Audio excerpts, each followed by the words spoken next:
Hello, hello, everyone. Hey, what's up? How is everyone doing? How many people enjoyed that 3-day weekend we just had? Woot woot. How many people are so tired from that 3-day weekend? It's tiresome to have a break.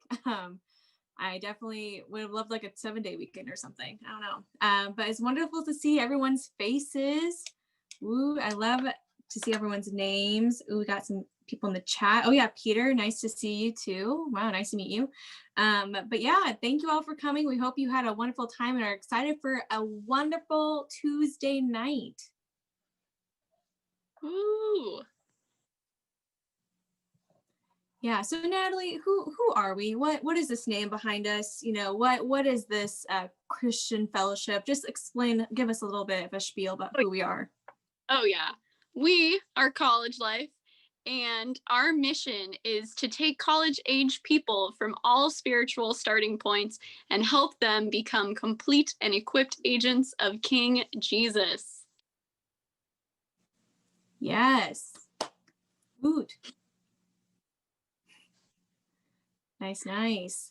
So yeah, so good to see everyone. We're gonna have a wonderful Tuesday night. But as always, we're always gonna start off with the activity. So Natalie, what's our activity today? Can you give us a thumbs up about what we're doing? I can give you a thumbs up about what we're doing. We You are can.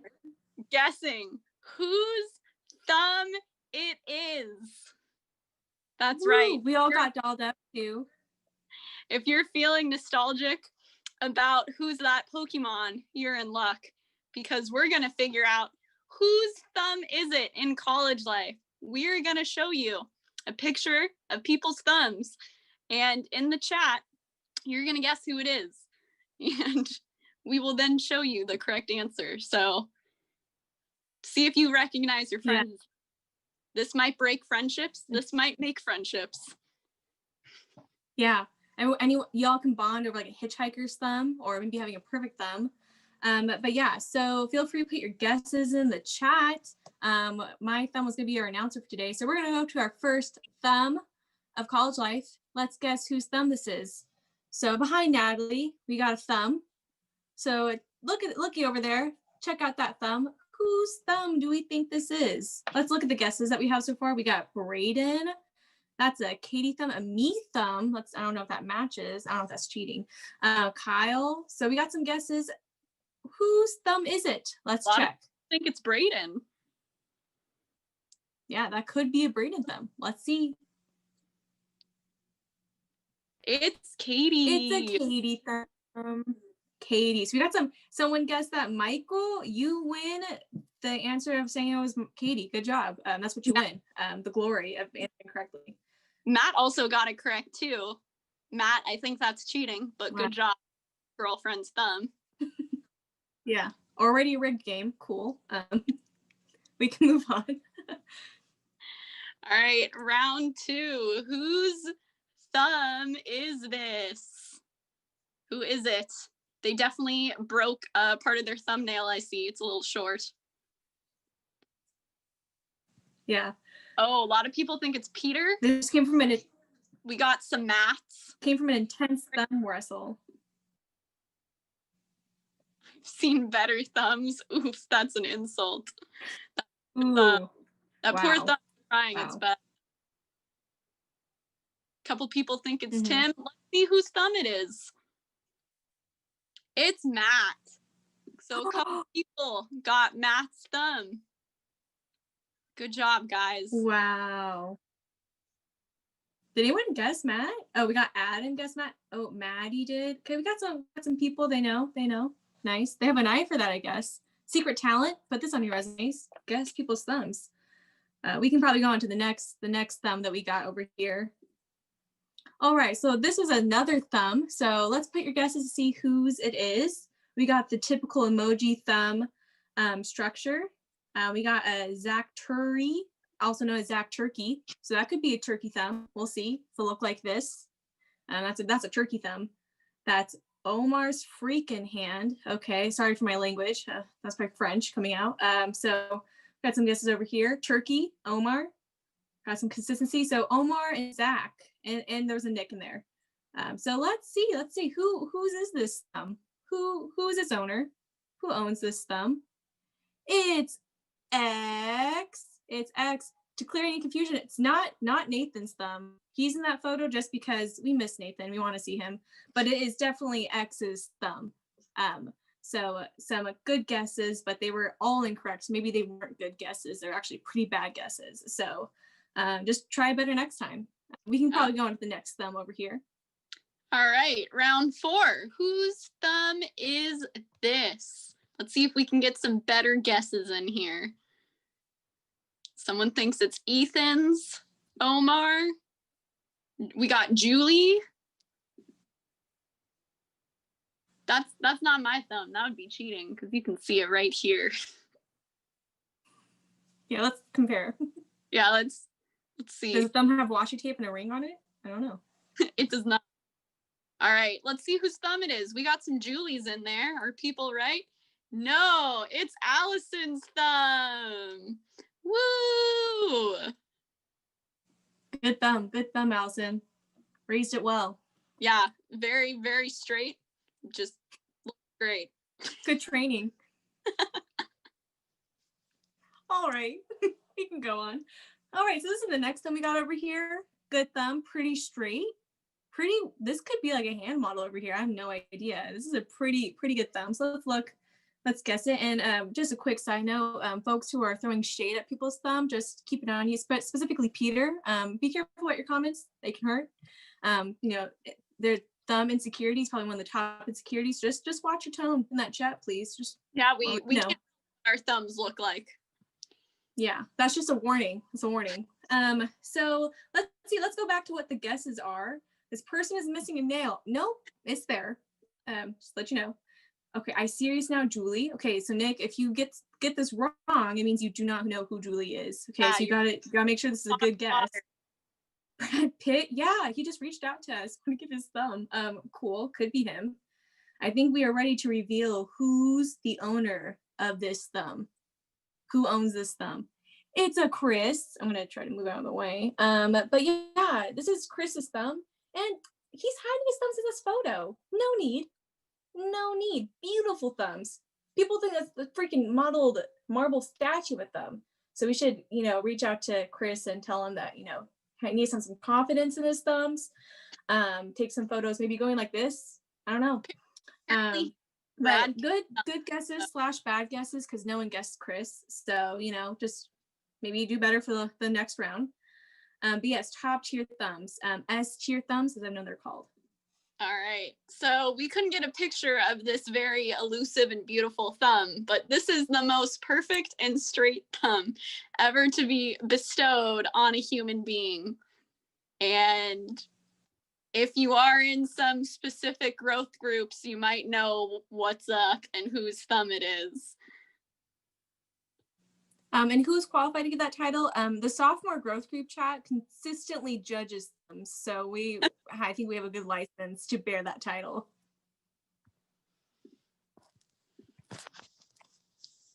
Could possibly be a little baby May thumb. We don't know. Little tiny thumb. All right, let's see whose thumb it is. We got some guesses. It's Ethan. And I'm covering up his face a little bit, but he's right there. Ethan, you have won the title of the most perfect and straight thumb, but Allison might be giving you a run for your money. That was also a great We suggest everyone reach out to Ethan right now, message him as many times as possible tonight and for the week, asking for his thumb, specifically photos of his thumb, not just, that's weird, but yeah, just like get some photos and you'll see that we know what we're talking about. We definitely earned this title of thumb judgment. So yeah, good guesses, some bad guesses. I think this might have broken some relationships, but you're going to come out strong. That's why you have this relationship talk, but some good guesses over there. Yes. And, Natalie, I was thinking about college life and I was just, so bummed that we can't be in person, there's no way to have like that physical connection with people. It's just so hard to not be in that classroom. I would love to be in a classroom right now. Whoa, Me too. it worked. Look at that. Whoa, that teleportation device worked. I feel like we're Wow. back. Yes. This is incredible. Sciences lecture hall. Went really hard enough, we can see all of our friends in those chairs. They are just as tiny as us. Yeah, it's beautiful. I feel at home. I feel like I'm back in OChem class. Wonderful memories. But yeah, why don't we bring some people up to join us up here? I think we're gonna bring up Peter Nittler up to the stand, please. There he is. Hey, welcome. Welcome to my lecture hall. It's me, Pete Hair Nittlehair. I'm one of the leaders of college life, along with Madeline Peterson, otherwise known as Maddie Peterson. And the good thing about it being an empty lecture hall is that you can't see when people are asleep on you. So this is maybe preferable, better for the self-confidence. So I am up here and I am not your speaker tonight. Thank God you don't want to hear from me anymore. But I am going to introduce us to the speakers for the evening. And if you've been with us the last couple of weeks, we are in this little relationship stories little mini series. And just to recap a little bit, again, I say this every time, but if you were to, I don't know, Google how to make shrimp scampi, okay, what would happen is you'd get about 4,000 Google hits about how to make a shrimp scampi. And there's probably lots of different things. You use this particular white wine to do it. You use these particular shrimpies. You make some breadcrumbs with this way, all sorts of different ways to do it. And, you could do any one of those ways, but really all you want to know is, okay, is this going to give me a delicious shrimp scampi at the end? I don't have to follow this particular recipe every single time to get the delicious shrimp scampi. I want to make sure at the end of the day, no matter how I got there, I want a delicious shrimp scampi. And that's what we're trying to think about in terms of relationships, that there are some ways probably not to do relationships, but there's probably lots of ways to do relationships well. And what we've been trying to do through the last 3 weeks is just listen to people's stories who have done relationships, who are married, and these people, boy, been married for a while. So so they have some wisdom to share with us, and hopefully by the end of it, you can think, oh, I didn't know relationships could be done that way, or oh, it's good to be reminded that they can be done that way. So there's not necessarily a perfect thesis that we're arriving at, but more examples through lived experiences. So that's how we're gathering our wisdom, is through learning from people's experiences. And so tonight, I am about to teleport to my living room, and there you will find our speakers for the evening. Their names are Joe and Jenny Biggs. I got you.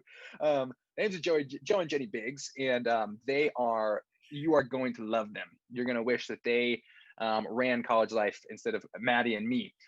But just to tell you just a teensy bit about them before we get going, Joe and Jenny have been married for almost 28 years, 27 and a half years, and a delightful first encounter they had. We can hear about that on the podcast.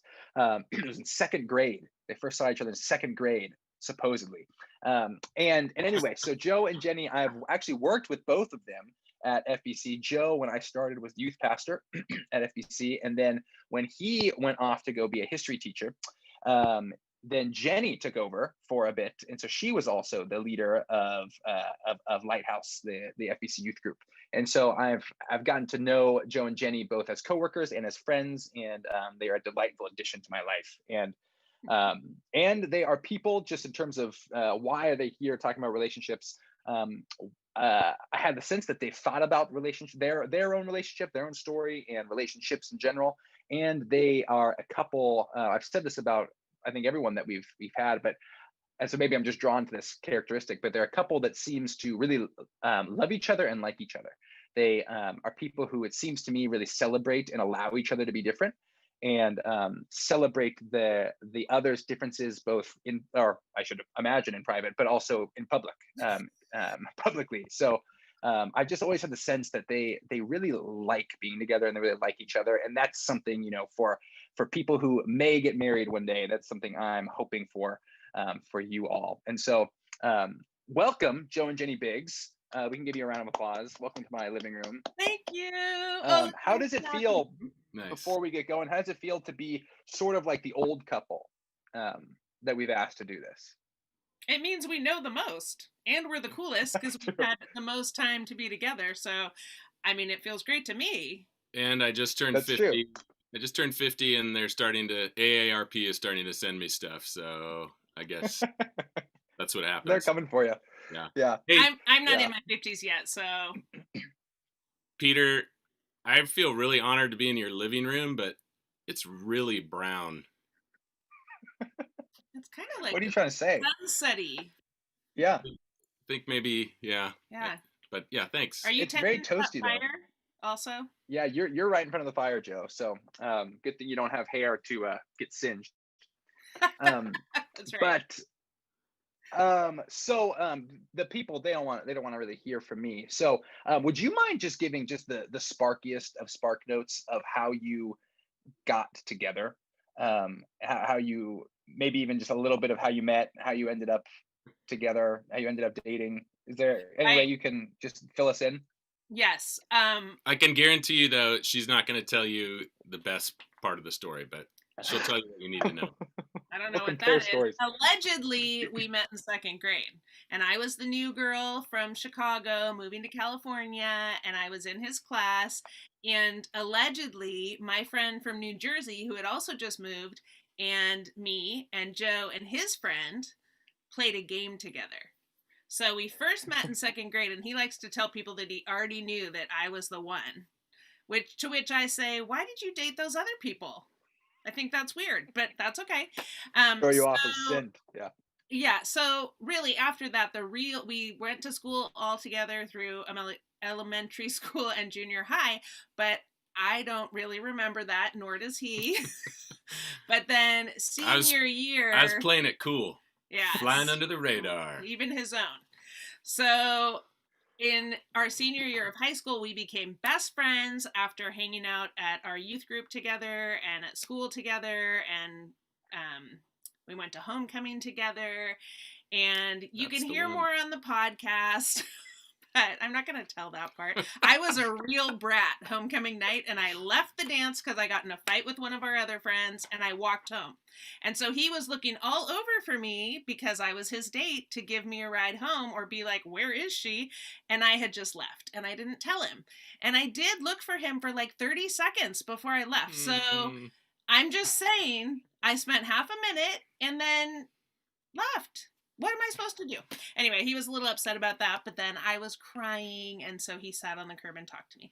So that was our best friendship. Then we started dating at the end of senior year, dated all through college with a little bumpy part, and then we got married right after graduation. That's the spark notes. That's the tale. Yeah, that was good spark notes. You Good. must have told that before. Usually. Well, as much as we want to hear about your good times, sometimes it feels like the most sort of instructive moments, or the moments we learn a lot about ourselves and about relationships, are in those sort of rockier times. So would you mind diving into, sort of off the top rope, diving into some of the sort of the rockier time of your relationship, or even that you said a little bit of a bump? Like, what was? Yeah. Give us a little picture of that. That was kind of the understatement. But yeah. Yes. Yeah. Am I starting this? I already forgot. Yes. Yeah, you can tell this story. Okay. So we kind of remember it different. So this was 1991, years before Friends was a sitcom. And we had a breakup that wasn't exactly a breakup. And so we sort of feel like we inspired that part of the Friends show, if you're familiar with what I'm talking about. Well, we were on a break. No, we were not on a break. Yes. I didn't think we were on a break. We were on a break. So the way I remember it was we were both working at summer camp. It was the summer after our sophomore year, and but we were working at different summer camps. All in Mount Herman, though, so they were all on the same hill. Yeah. But not seeing each other much. And so we didn't get a lot of time, working at camp, you don't get a lot of time to spend. And so we hung out one night, and towards the beginning of the summer. And I remember very distinctly, we were in the car and Jenny told me that she had been praying and felt like God had told her that it was time for us to get married. And it was right after sophomore year. Yeah, and let's just say at UCD. I didn't have the greatest reaction to that news. And so the part that Jenny really remembers is when she said, "Will you at least pray about it, Joe?" And I responded by saying something to the effect of, "I don't want to pray about it because what if God says yes to me also?" I don't remember it sounding quite that harsh, but that's sort of how Jenny describes it. And then that's where it gets really kind of diverges, because I thought it was a tense time, and I thought we were going to kind of, put a pin in that discussion and talk about it the next time that we had a chance to. Jenny thought that we broke up that night. And so we, again, all summer long, we kind of see each other every once in a while, because sometimes the staffs of the two camps get together. We occasionally talked on the phone. We talked on the phone a couple times, but I don't even know if we saw each other again, really, like the two of us alone, until it's like the last week of camp, maybe second last week of camp. Someone tells me, "Hey, Joe, Jenny's on the payphone for you," like, because the camp has a payphone, right?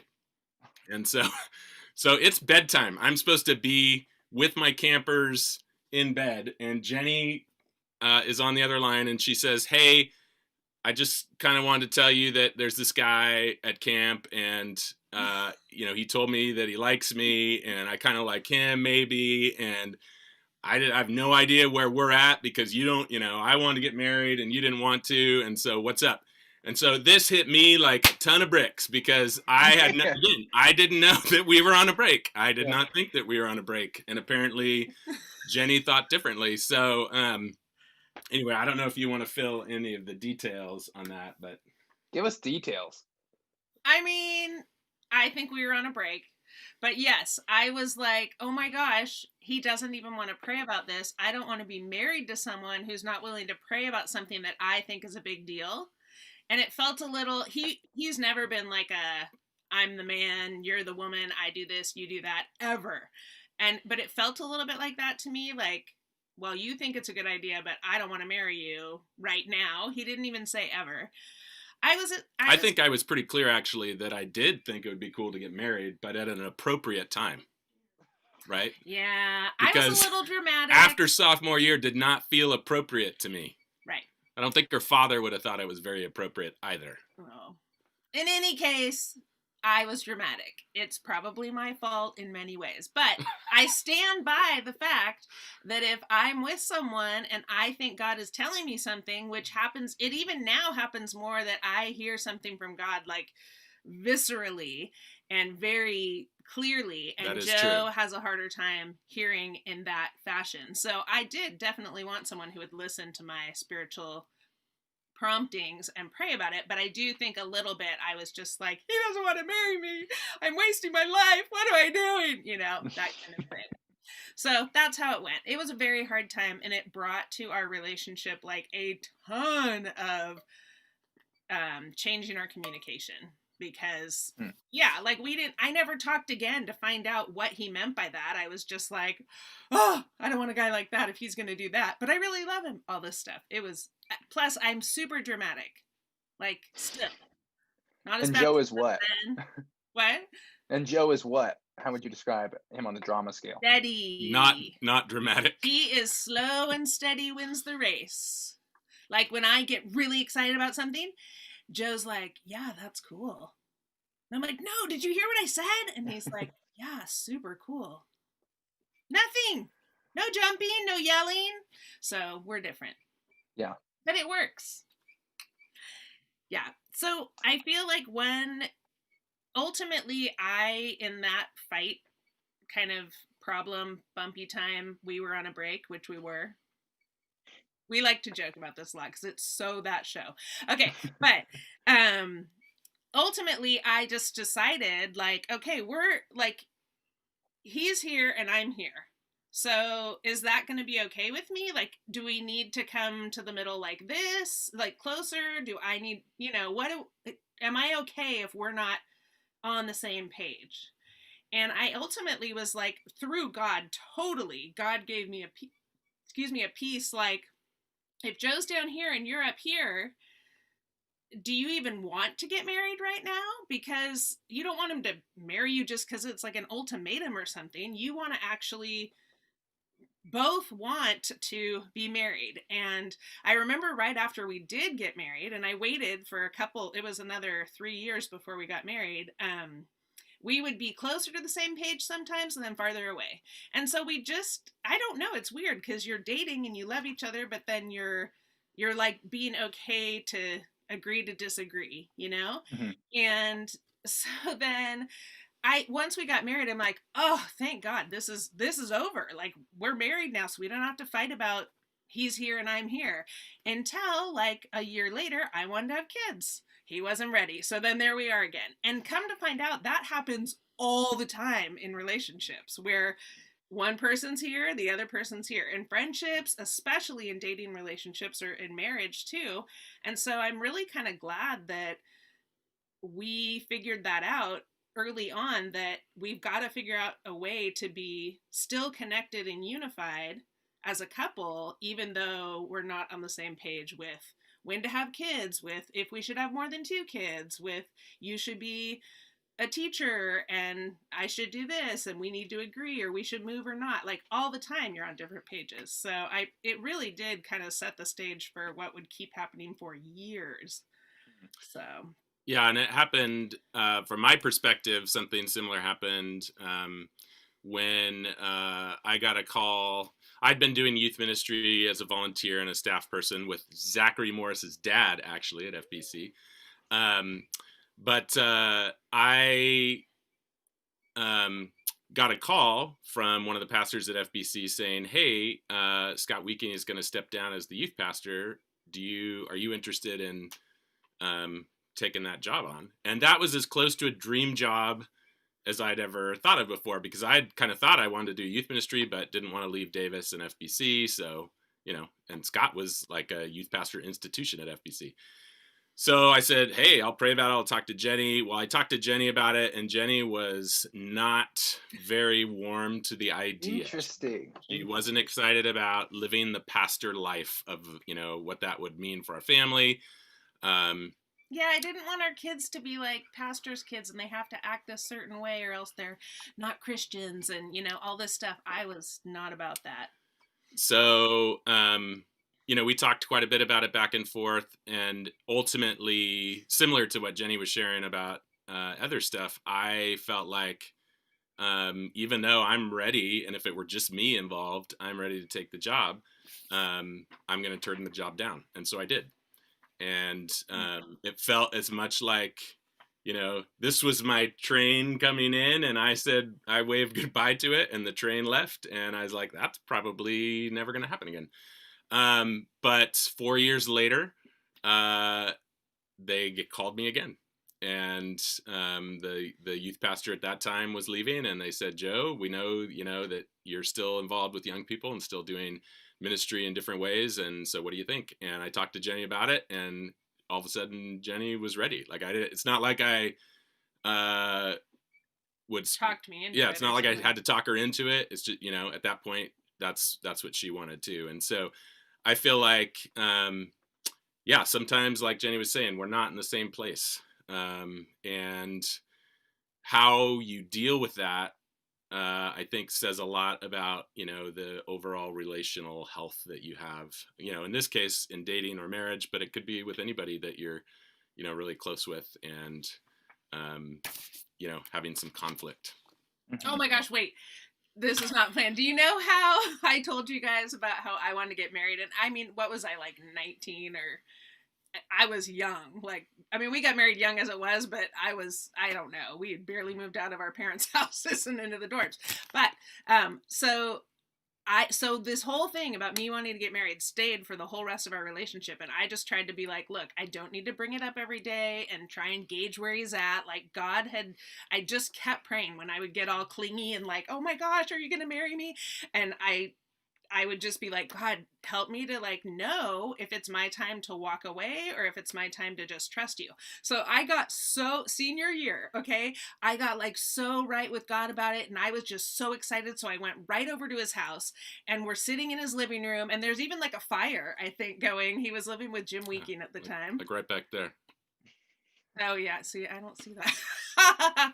Anyway, there's a fire going, we're talking, it's all romantic, and I'm like, Joe, because I'm so excited, guess what? Like, I know we're graduating in 6 months, and I just, you would think I'd be so upset, and I was, and I'm like, what are we going to do? Are you going to marry me or not? I'm not going to follow you around if we're not even married. But then God just told me, like, it's okay. I have you, I have him, I've got the whole thing under control. Like, you're not, even if you don't get married right now, you're going to be with him. And so I was like so released from it all. And I was telling him how great it was. And you guys, guess what?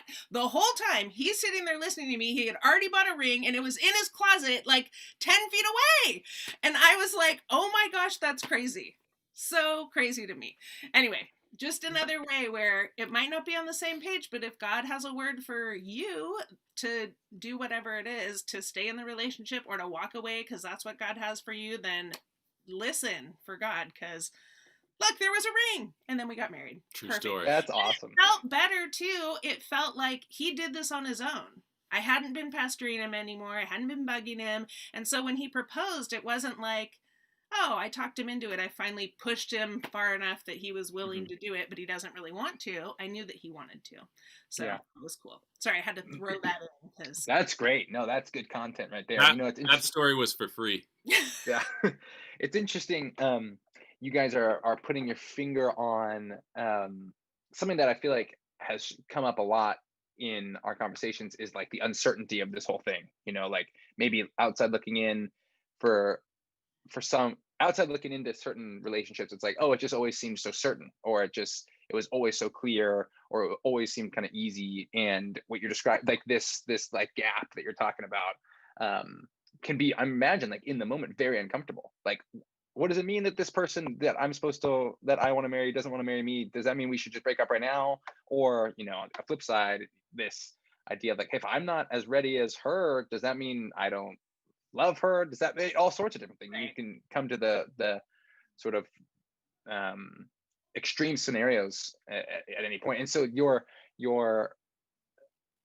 story, I think, can show us, just what you've told us so far, can show us that uncertainty can be uncomfortable, but it doesn't necessarily have to mean the extremes, I guess. Right. And learning how to, one of the challenges is learning how to live in that uncertainty, which seems difficult, but seems like part of the game. So, well, what would you say would be, you're looking back over your years, and you're now speaking to this college audience, and you've lived through dating and early marriage and kids growing up. And so what would be just like one piece of advice for dating or for marriage that you would give to this group that we have in front of us right now? Yeah. Well, I mean, we kind of just alluded to it in the earlier question, but for me, I think that one of like the most important things that it was woven all through dating, all through even before dating, when we were just like best friends in high school, and then into dating, into college, into our marriage, and still like throughout the big decisions like taking the youth pastor job or when to have kids or all that, is being the most important thing to get you through those things for us was communication. And of course we love Jesus and prayer is very important, but prayer, God can also kind of prompt you in ways to communicate or to stand back and wait, depending on like what's needed for the couple. And same thing with friends and your kids someday and parents and other relationships, but especially in the relationship with like your person. It's so important to communicate. And I said this earlier about the breakup on a break, if, for instance, if I would have taken the time to say, could we revisit that and talk one more time so that I can hear what your heart is behind the answer you don't want to pray about it?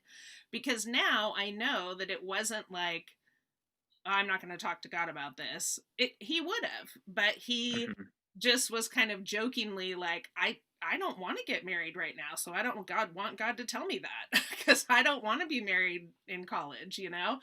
But we could have had a discussion, and if I could have, and this is my issue, shut my mouth long enough to fully listen to him before I, you know, pushed in and interrupted and got into the, cut off his words, then maybe we could have come to an understanding and not had to go through that harder part.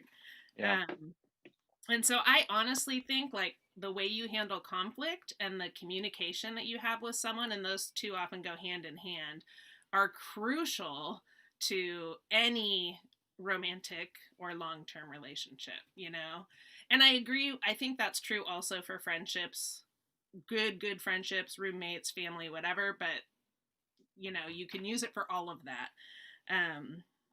And yeah, we just really had needed that, you know? And I think we ended up at this one conference, marriage conference actually, that was at FBC. We learned so much. Like we learned more in that conference than any other conference, any other book, anything. And we learned about this tool that Joe's going to tell you about in a minute. But here's how we used to fight. And even back then, I pour on the words like for literally hours. And Joe may even want to say something, but I'm sure after 2 hours, I don't know, maybe some girls are like this too, but guys, tell me if you haven't felt this way. You're like, I don't care what I have to say, just shut your mouth. I can't listen anymore.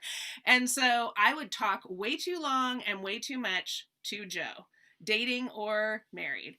And then he would just be like exhausted and shut down.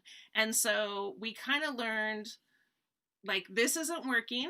We need to figure out a way to put a time limit on it, or for me to actually be quiet so that he can have a turn to talk. And the worst one was when we got in like an actual fight where I'd be mad and he'd be mad. I could not let it go, right? Like I needed to fix it right that second. So he'd be mad, rightfully so, because I don't even know what I would do, something rude and bratty, and then he'd be upset. But I wouldn't allow him to be upset because I was like, no, I'm so sorry.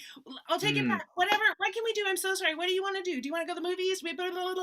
And he's like, dude, just give me an hour. I'm allowed to be mad. Let me walk away and then we'll talk later.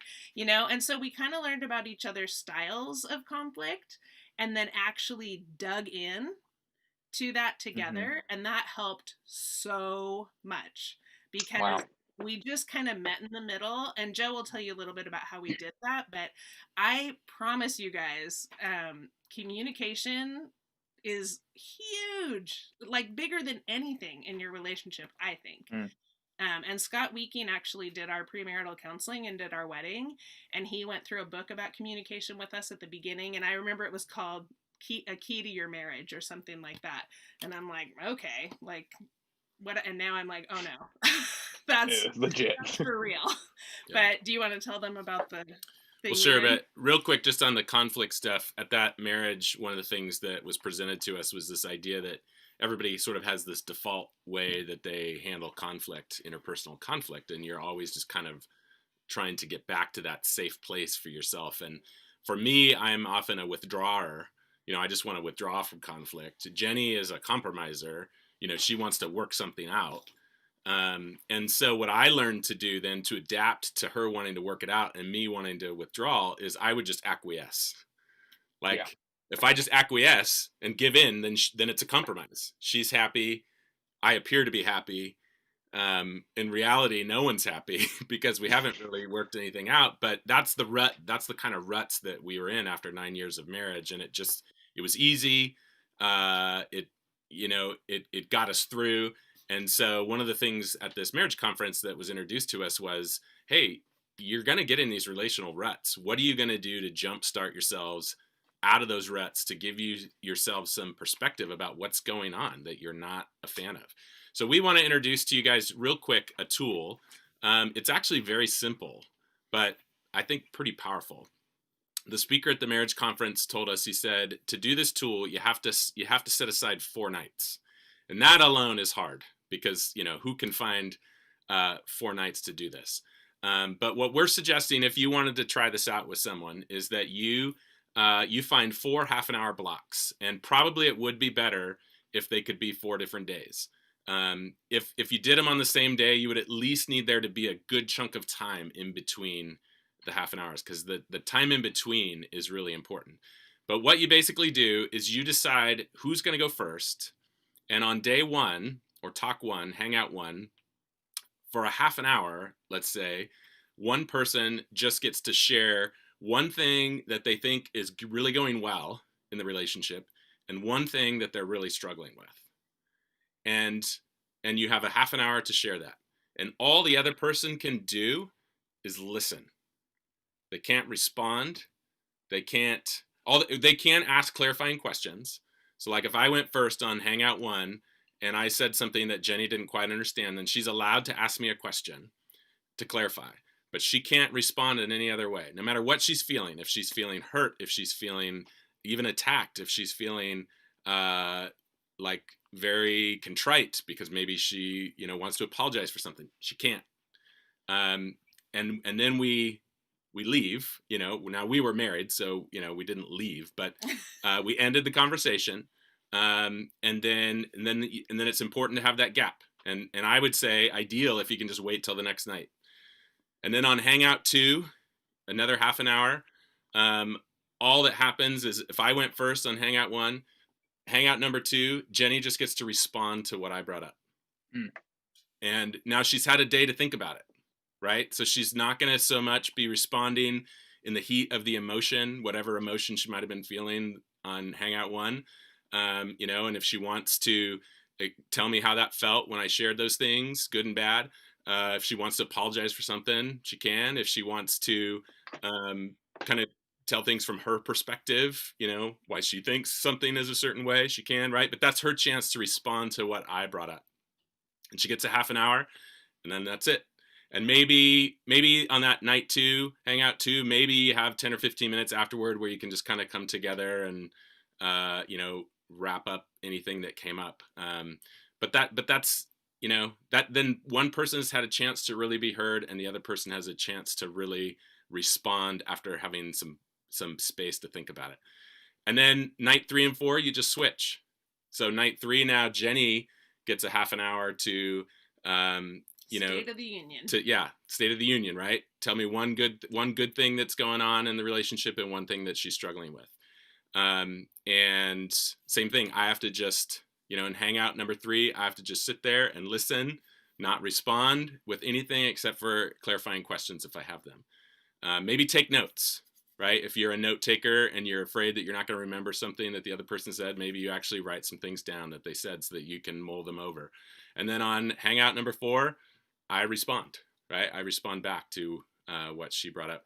And again, it's a really simple tool, other than the fact that it's hard because of the time, right? I mean, who normally does this in real life? There's so many things going on that would get in the way. So it really takes that commitment of saying, no, we need this space to assess where we're at, to kind of get out and have some perspective on what's going on in our relationship.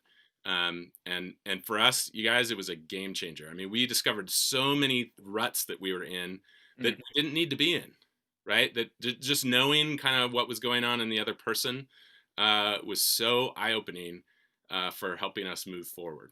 So anyway, that, in a nutshell, not too short of a nutshell, that's, that's probably the most dramatic thing that we've learned about having a healthy relationship, even after we're married. Mm-hmm. Yeah, that was fantastic.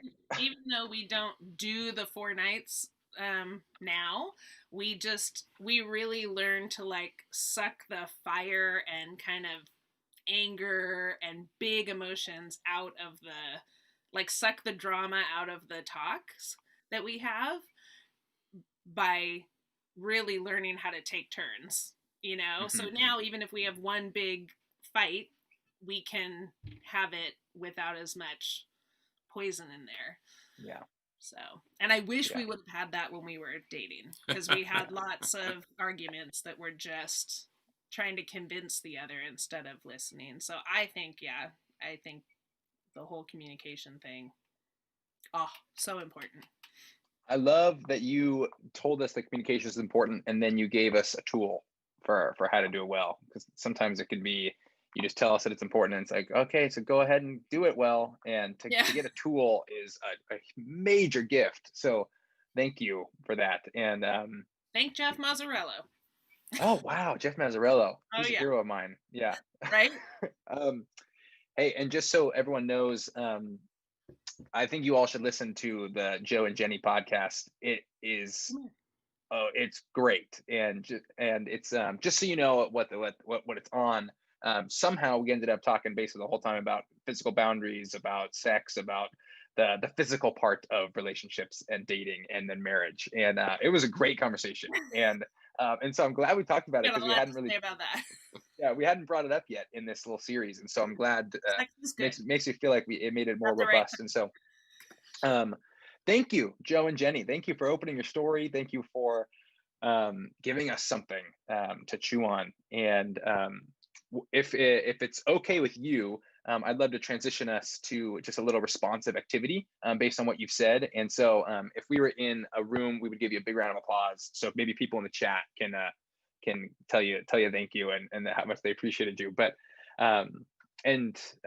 but what I would love to have us do is very simply, this is not, there's no magic to this, but just spend some time reflecting on what we heard from Joe and Jenny, and particularly the communication piece, and well, really all of it. But so what we're going to do is, I don't know if I asked Kyle this, but I'm going to ask him now if he can play some tunes, so the silence can be filled.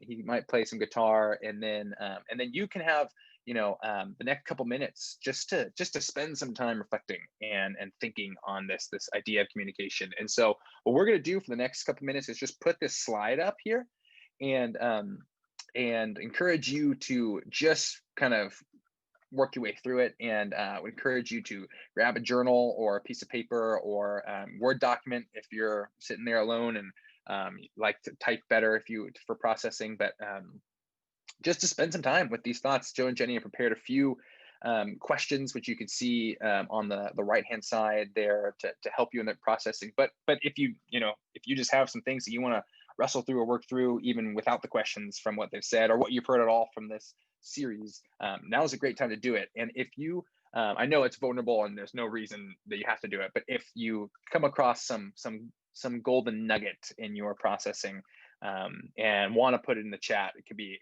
a cool thing to get to see what people are thinking and yeah, thinking about. And so and anyway, so I would encourage you, you don't have a ton of time, so if you read one of these questions and think, oh, I'd love to do some thinking about that, or I'd love to do some responding about that, just zero in there, and then we'll guide you through the rest of the night. But for the next couple minutes, the time is yours.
All right. Thank you so much. I hope everyone enjoyed that activity. Yes. And thank you to Joe and Jenny for a great discussion. I feel like we have learned so much and we love the activity. And now we're going to move into a time of worship bops, which will be led by Kyle, aka the Scooter King. Thanks, Nat and Paige. Let's sing some songs to our Father in Heaven.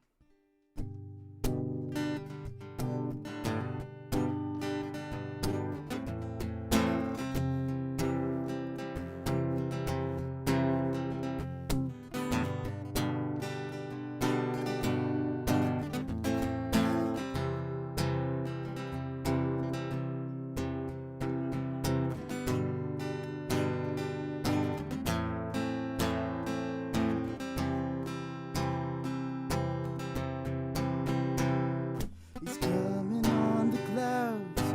Kings and kingdoms will bow down, and every chain will break, and broken hearts declare his praise. Who can stop the Lord Almighty? Our God is the Lion of Judah. He's roaring with power and fighting our battles, and every knee will bow before him. Our God is the Lamb that was slain for the sin of the world. His blood breaks the chains, and every knee will bow before the Lion and the Lamb. Every knee will bow before him. Oh, oh, oh. So open up the gates, make way before the King of Kings. The God who comes to save is here to set the captives free. Who can stop the Lord Almighty?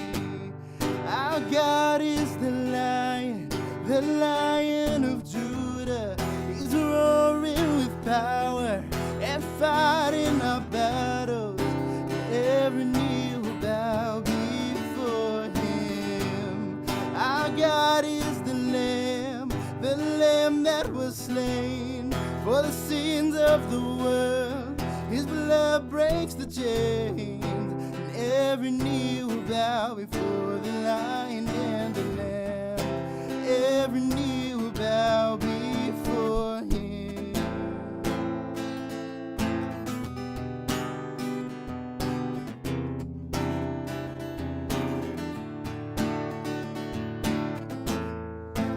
Who can stop the Lord Almighty? Who can stop the Lord Almighty? Who can stop the Lord Almighty? Who can stop the Lord? Our God is the Lion of Judah.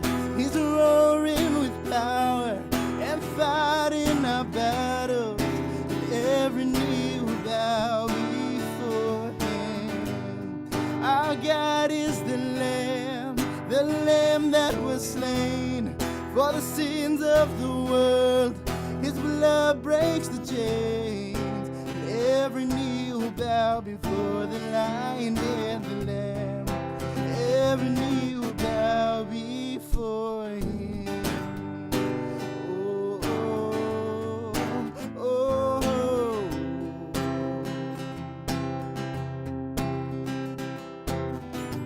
Our God is the Lion of Judah. He's roaring with power and fighting our battles, and every knee will bow before him.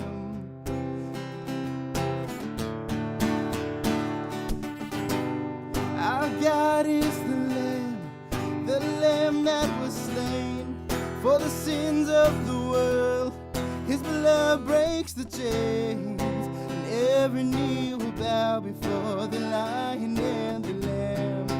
Every knee will bow before him.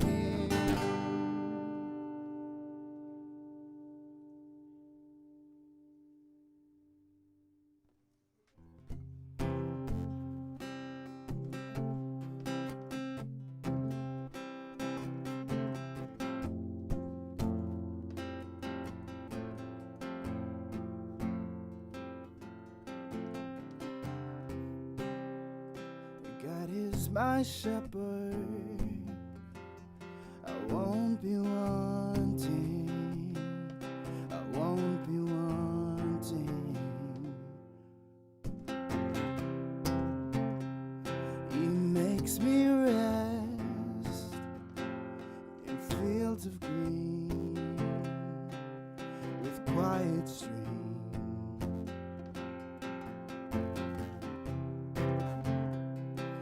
Even though I walk through the valley of death and dying, I will not fear, 'cause you are with me, you are with me. Your shepherd's staff comforts me. You are my feast in the presence of enemies. Surely goodness will follow me, follow me in the house of God forever.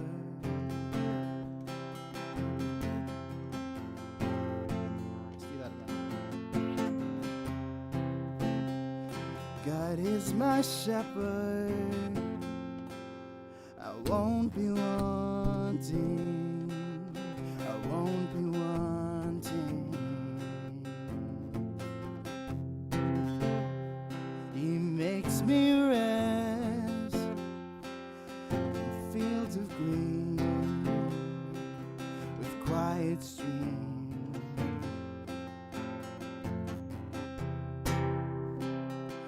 Even though I walk through the valley of death and dying, I will not fear, 'cause you're with me, you're always with me. Your shepherd's staff comforts me. You are my feast in the presence of enemies. Surely goodness will follow me, follow me in the house of God forever. The house of God forever. In the house of God forever. Heavenly Father, we come to you in a time that's difficult in the world, and we ask you for peace. We ask you to remind us that things will be all right, and that in times of uncertainty, you will give us peace, and that you will give us certainty that you're with us.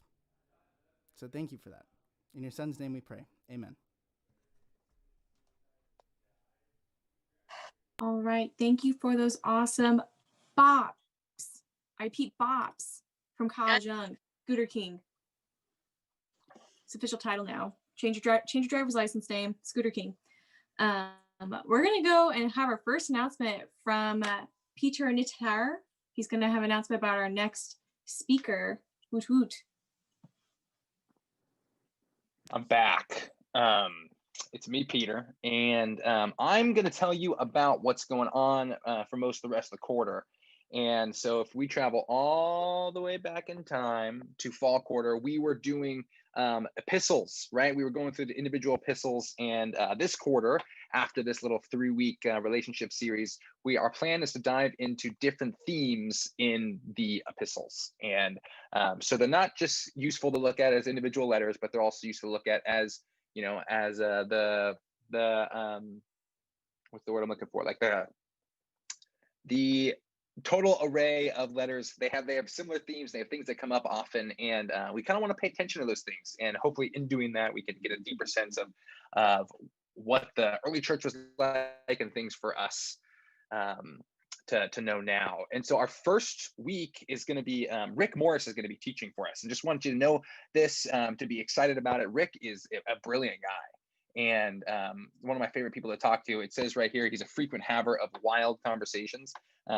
Every time I've gotten together with Rick, there hasn't been enough time, and he's just someone who thinks really deeply, thinks about way more things than I even know a little bit about. And he just got his philosophy or PhD in philosophy, and has some interest in the medicine and the ethics and the bio and all that stuff mixed into to philosophy. But he's just a great guy, really, really excited and eager to speak with us and taking on a topic that he's passionate about, which is it's like race and racism in particularly in the epistles. And so it's going to be a conversation that will have something to do with our current times and just the racial tensions of our current times, but it's going to start from a intentionally biblical place, and intentionally just from the epistles, what's going on in the early church. And so really excited about that. And what we're going to want to do is just tell you sort of each week what's coming up the following week, so you can get excited about it and just know it's coming. So anyway, Rick Morris is coming next week, and he'll be on the podcast and Tuesday night. So anyway,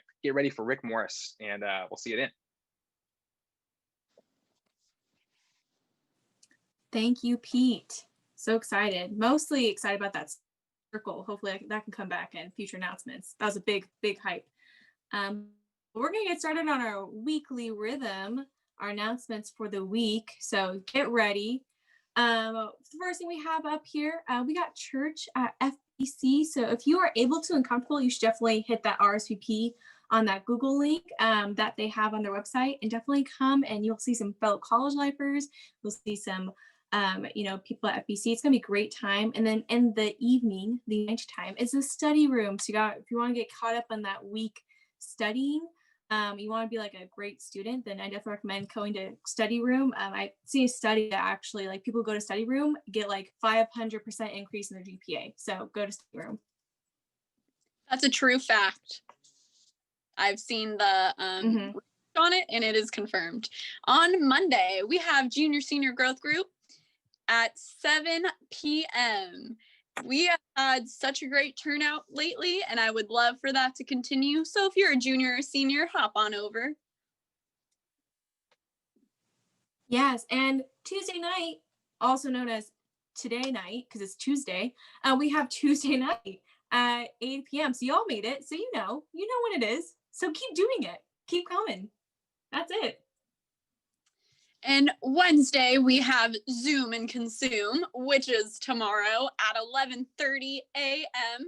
I believe our speakers from tonight will be there. And it's also just a nice way to just talk and have lunch with each other and continue to learn more. Yes, love lunch.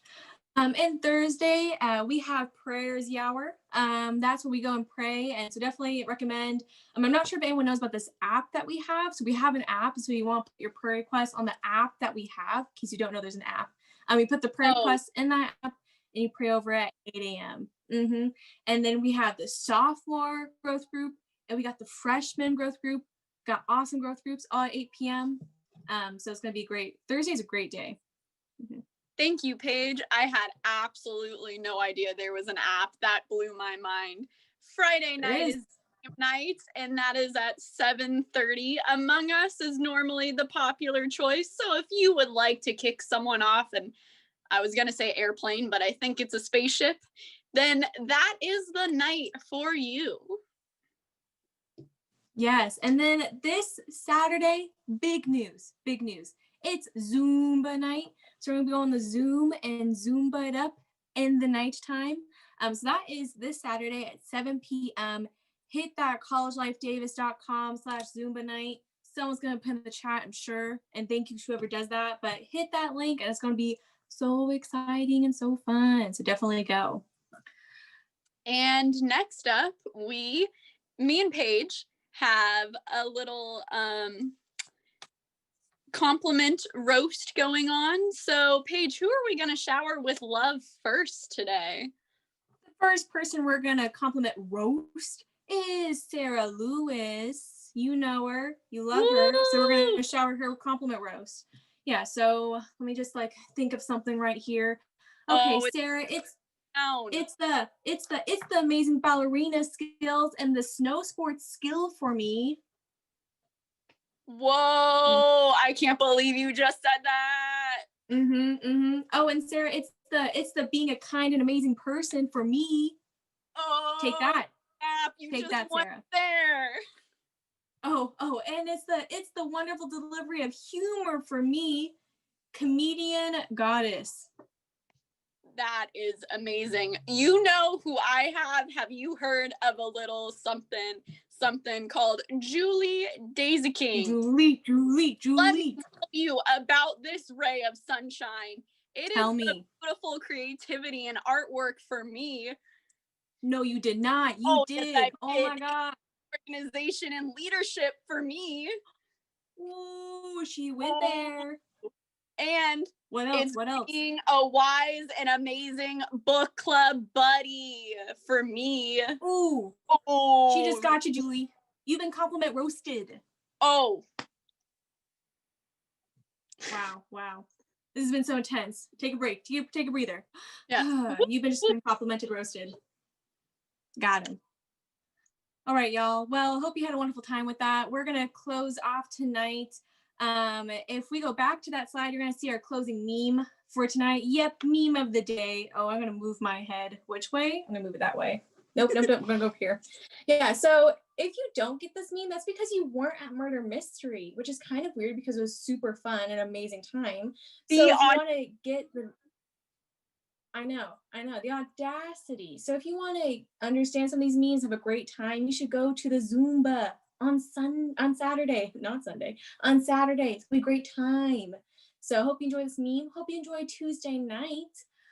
We love seeing all your faces and your comments is wonderful. And we love this amazing talk from Joe and Jenny Biggs. Wonderful. Thank you so much. Everyone, have a wonderful Tuesday night. And we'll see you all next week.